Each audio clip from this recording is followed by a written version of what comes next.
Hey, welcome to our channel. Make sure to subscribe and turn on the bell so you never miss our latest content. There's a particular sound a life makes when it's running on autopilot. It's the low, unobtrusive hum of the dishwasher finishing its cycle, the soft click of the thermostat kicking in, the rhythmic beat of a husband's thumb scrolling through a newsfeed. For the last 3 years of my decade-long marriage to Garrett, that was the soundtrack of my existence. It was a life of arranged silence, where every object was in its place and every emotion was carefully tucked away. Our home in the suburbs of Charlotte was a testament to this order. Cream-colored walls, hardwood floors that gleamed under recessed lighting, and a kitchen island so pristine you could see your reflection in the granite. We were the couple people pointed to as an example of stability. Garrett was a software architect, a man who built logical, predictable systems for a living, and he had applied the same principles to our life together. Bills were on autopay. A shared digital calendar dictated our weekends brunch with his parents on the first Sunday of the month, neighborhood barbecue on the third Saturday. These were the rituals that gave our days a sense of continuity, the load-bearing walls of our union. But inside those walls, the air had grown thin and cold. I remember standing at that kitchen island one Tuesday evening, watching him at the dining table. He was bent over his laptop, the blue light casting an impersonal glow on his face. I had just finished making a chicken piccata, his one-time favorite. The scent of lemon, capers, and butter filled the air, a ghost of the warmth we used to share. "Dinner's ready," I said, my voice feeling too loud in the quiet room. One sec," he murmured, not looking up. His fingers continued their dance across the keyboard. I served the plates, placing one in front of him. He nodded a thank you, his eyes still locked on the screen. We ate. The only sounds were the clinking of our forks against the ceramic plates and the distant hum of the refrigerator. I wanted to scream, to ask him if he even tasted the food, if he remembered the time I first made it for him in our tiny apartment when we were newly married, how he'd kissed me with the taste of lemon on his lips, and told me he'd never known food could be an act of love. But I said nothing. The question would have felt like a violation, like throwing a rock into a perfectly still, if stagnant, pond. Asking for connection felt like asking for a fight, and we didn't fight.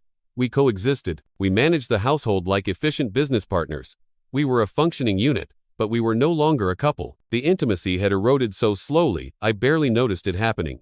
It started with the small things. He stopped holding my hand when we walked. My new haircuts went unnoticed. The casual touches a hand on my back as I passed him in the hallway. His fingers tracing patterns on my arm as we watched television vanished.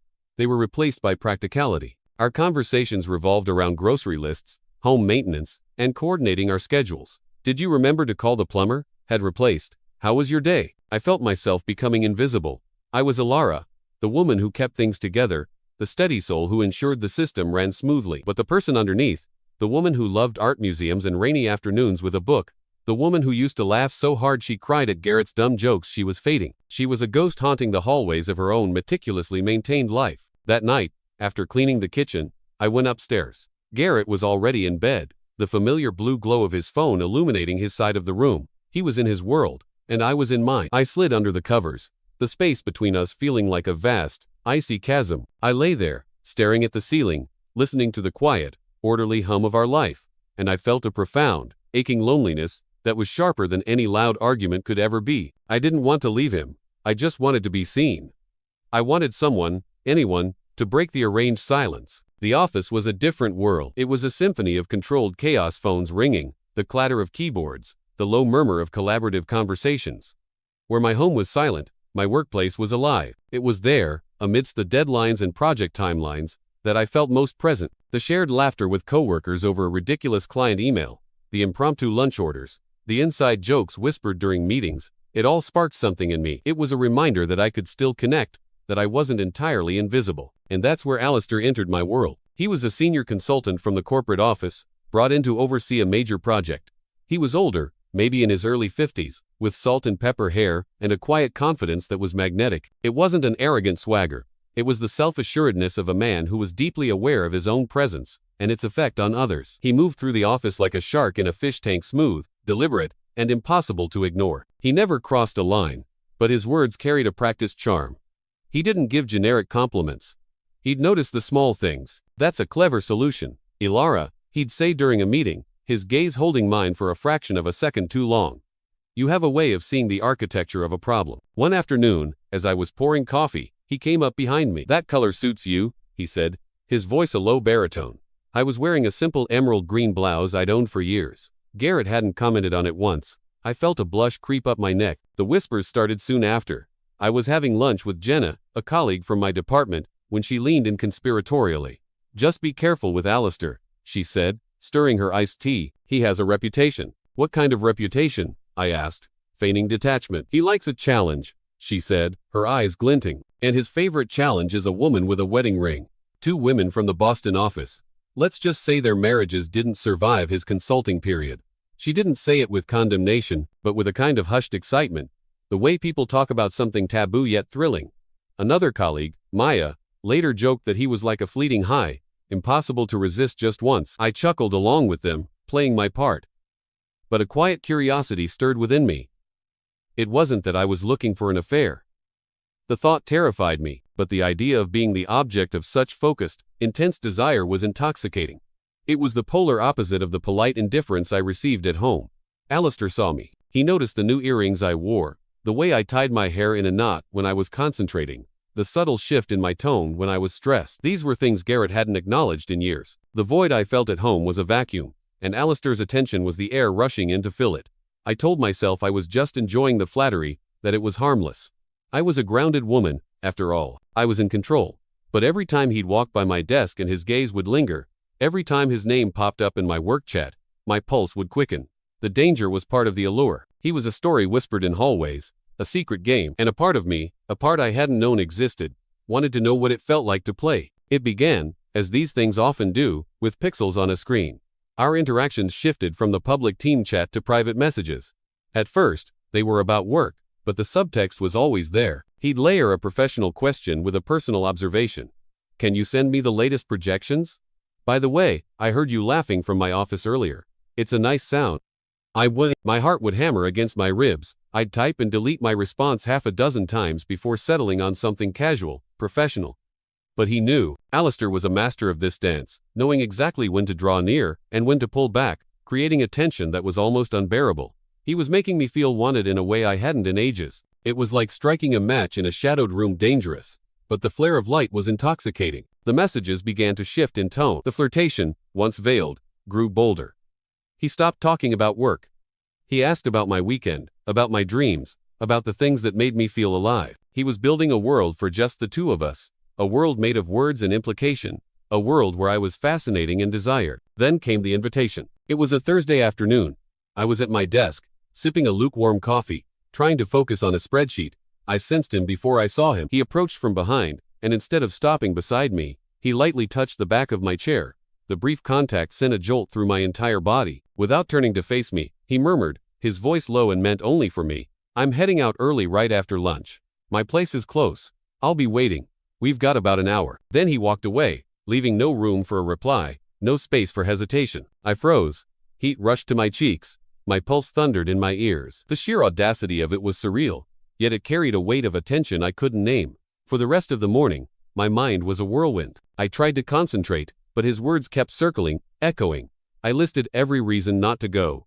Garrett, our life, my integrity, the risks, the fallout, everything I stood to lose. I typed out a message to him. "I can't," but my finger hovered over the send button, unable to press it. Deep down, in a place I refused to acknowledge, the choice had already been made. It had been made in the weeks of quiet validation, in the thrill of the secret messages, in the hollow ache of my silent home. When noon arrived, I told Jenna I had a personal errand to run.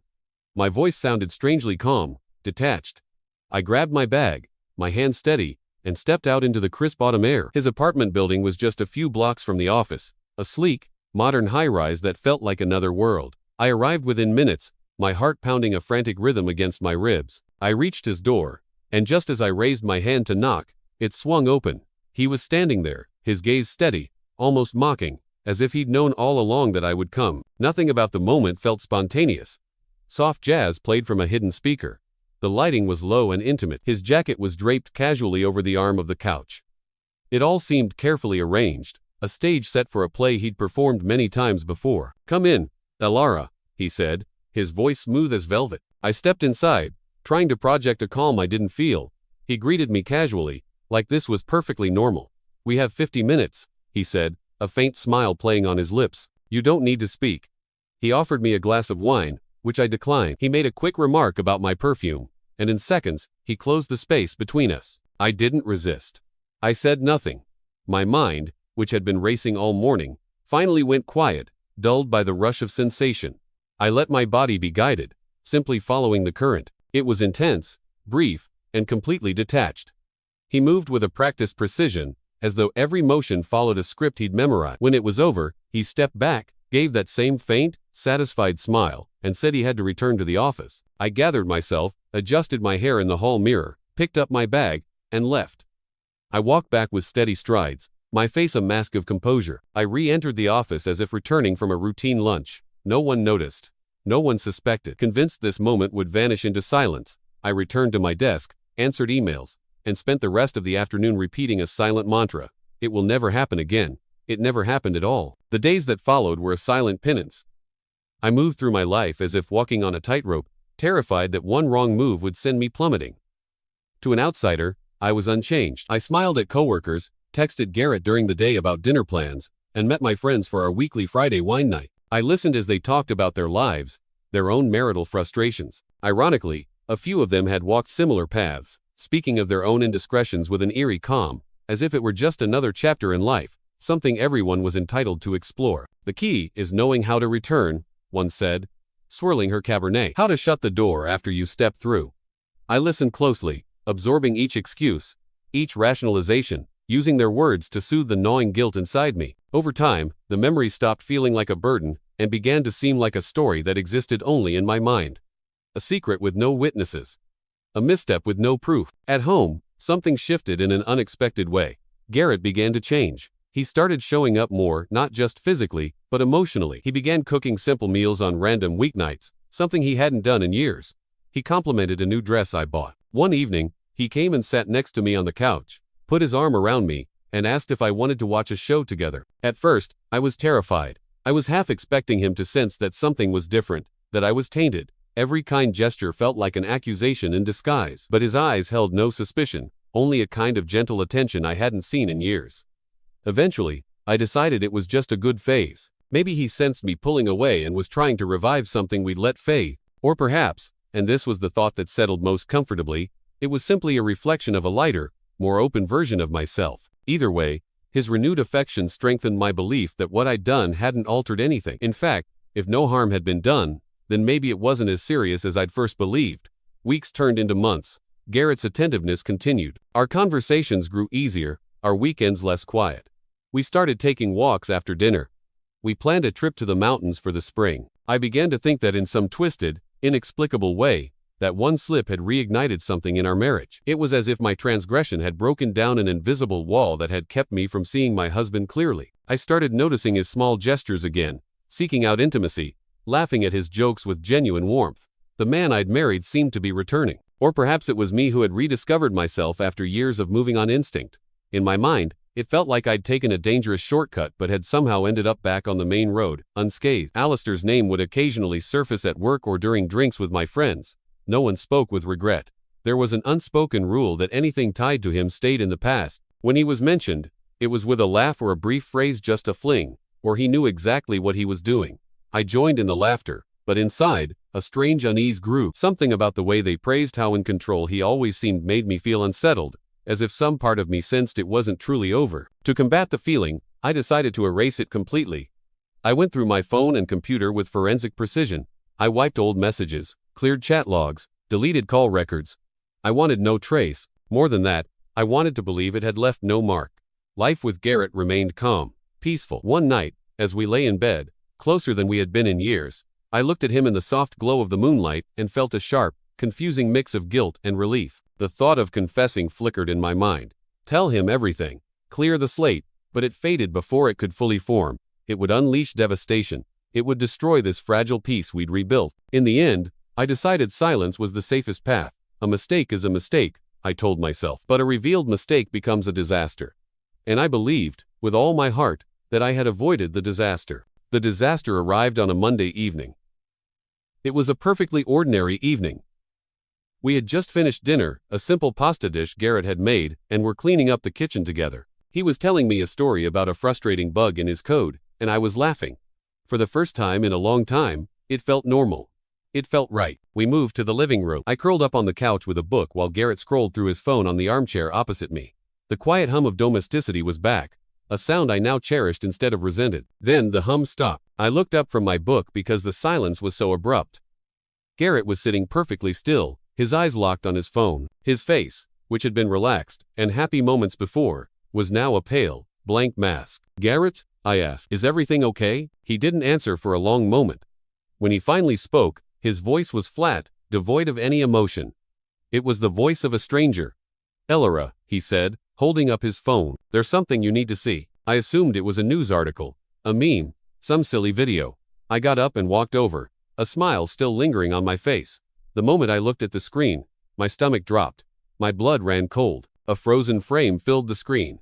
And then he pressed play. There I was, my face, my movements, my body all visible, undeniable, captured in sharp, clinical detail. Alistair appeared from multiple angles, as if the scene had been filmed for an audience. I saw the couch, the lighting, the jacket slung over the chair. It wasn't a grainy, hidden camera video. The quality was too sharp, the angles too intentional. They were placed where only someone with experience would position them. I physically jerked back, snatching the phone from his hand as if it were on fire. "What is this? Where did you get this?" The words tumbled out, breathless in panic. Garrett had already stood up. He didn't look at me. He just dropped his own phone onto the coffee table with a soft thud and walked silently toward our bedroom. I stood frozen, trying to process what I had just seen. The sound of the bedroom door closing was followed by the sharp, definitive click of the lock. It was the loudest sound I had ever heard. It was the sound of my world ending. My body started to shake uncontrollably. A video. A video I never knew existed. And the cruelest part, it was unfolding in front of Garrett's eyes. The man who shared my life now shared my deepest shame. Minutes later, my own phone, forgotten on the couch, began to buzz. A message from Jenna. "Have you seen this?" My fingers trembled as I typed back a single word. "What?" I was hoping, praying, it was about something else. Her reply came instantly, with a link. "Oh, Elora, I'm so sorry." I clicked it. It wasn't just me, it was a compilation. Other women from the office were there, too. Maya, a woman from accounting. Alistair's face appeared in nearly all of them. He had recorded everything. Everyone. And now it was spreading like wildfire. Adult websites had published it with sensational, degrading titles. Private messaging groups were sharing edited clips. Fake profiles were popping up on social media, using our faces as their avatars. It was a full-blown scandal. Unfiltered, uncontrollable. I sank to the floor, my phone slipping from my grasp. I wanted to run to the bedroom door, to bang on it, to beg, to cry, to explain. But the sound of that lock clicking shut had killed every impulse. I pressed my ear to the door. I heard nothing. No movement, no breath, just an absolute, suffocating emptiness. That night, I sat on the living room couch, staring at the wall, my mind spinning in a useless, frantic loop, searching for a way to undo the irreversible. The morning came, but the darkness didn't lift. I had spent the entire night on the couch, awake, my body rigid with shock and shame. Around 7 a.m., I heard movement from the bedroom. The lock clicked open. Garrett emerged, wearing the same clothes from the day before. His face was puffy, his eyes hollow. He passed by me without a word, without a glance, as if I were a piece of furniture. He grabbed his keys from the bowl by the door, and just for a second, his eyes met mine. There was no anger in them. There was nothing, just a vast, barren emptiness. Then he left. I spent the day in a daze, a prisoner in my own home. I waited for a call, a text, a question, even a scream of rage. Anything would have been better than the crushing silence. He returned late that night, long after I had gone to bed, or rather, to the couch, which was now my designated space. I heard him go straight upstairs and the quiet, final click of the bedroom lock once more. Desperate, I tried messaging Alistair. The number was disconnected. I searched for him on social media. His profiles, which had once been so polished and active, were gone, vanished, as if they had never existed. The realization chilled me to the bone. This was planned. His exit, the timing of the leak, he had orchestrated all of it, knowing exactly what he was doing. From the flood of comments and messages I was now receiving from blocked numbers and anonymous accounts, I knew other women were in the same boat. I wasn't an exception. I was just part of a pattern, a casualty, in a cruel game I never even knew I was playing. 2 more days passed in this silent torture. He slept in the locked room, ate out, and avoided all contact. I left notes on the kitchen counter. I sent pleading text messages. No response. On the 3rd morning, I rose early and made coffee. It was a small, naive gesture, but it held the final thread of my hope. When he came downstairs, dressed for work, I was standing in the kitchen, waiting. He finally looked at me, his face a blank canvas. His voice was low, steady, and utterly devoid of feeling.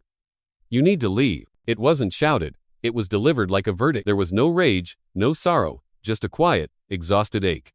It was the voice of a man who had already surrendered. I didn't argue. There was nothing to say. I went upstairs, the bedroom door now unlocked, and packed a small suitcase. Clothes, a charger, my passport. As I came down, he was leaning against the wall by the front door, his eyes fixed on the floor. I opened my mouth to say, "What? I'm sorry?" It felt so small, so pathetic. Before I could speak, he raised a hand, a gesture asking for silence. I understood. I left without looking back. Outside, the world felt alien. I wandered without direction, pulling my suitcase behind me. I called Jenna. It went straight to voicemail. I messaged Maya. The message was delivered, but never read. When I checked my social media, I saw I'd been removed from 2 of our shared group chats. An acquaintance had posted a vague, moralizing message full of sideways jabs about loyalty and respect. My name wasn't mentioned, but the target was clear. With every notification, every ignored call, I felt the world receding. The video was still circulating. Comments kept pouring in. Strangers were joking about me as if I were a fictional character, but I was real. I was alive. And I felt every single sting. Alistair had dissolved into nothing, leaving me and the other women to face the wreckage alone. The betrayal that had once lived only in my memory now existed in pixels, in words, in the glances of strangers that followed me down the street. What began as a foolish longing for attention had ended in absolute ruin. Months passed in a blur of paperwork and quiet humiliation. The divorce was finalized without conflict, without lawyers shouting across a table. It was as if we both accepted that everything was already gone. Trying to salvage anything would be like gathering ashes after a fire. Garrett handled it all with a detached efficiency. He reviewed the terms, didn't ask if I agreed, just pointed to where I needed to sign. I was too drained to fight. My only wish was to end it quickly. We didn't argue over possessions. The things that truly mattered, respect, connection, dignity, were already lost. The end was dry, final, absolute. I left the courthouse with a copy of the decree under my arm and a strange, hollow mix of relief and shame.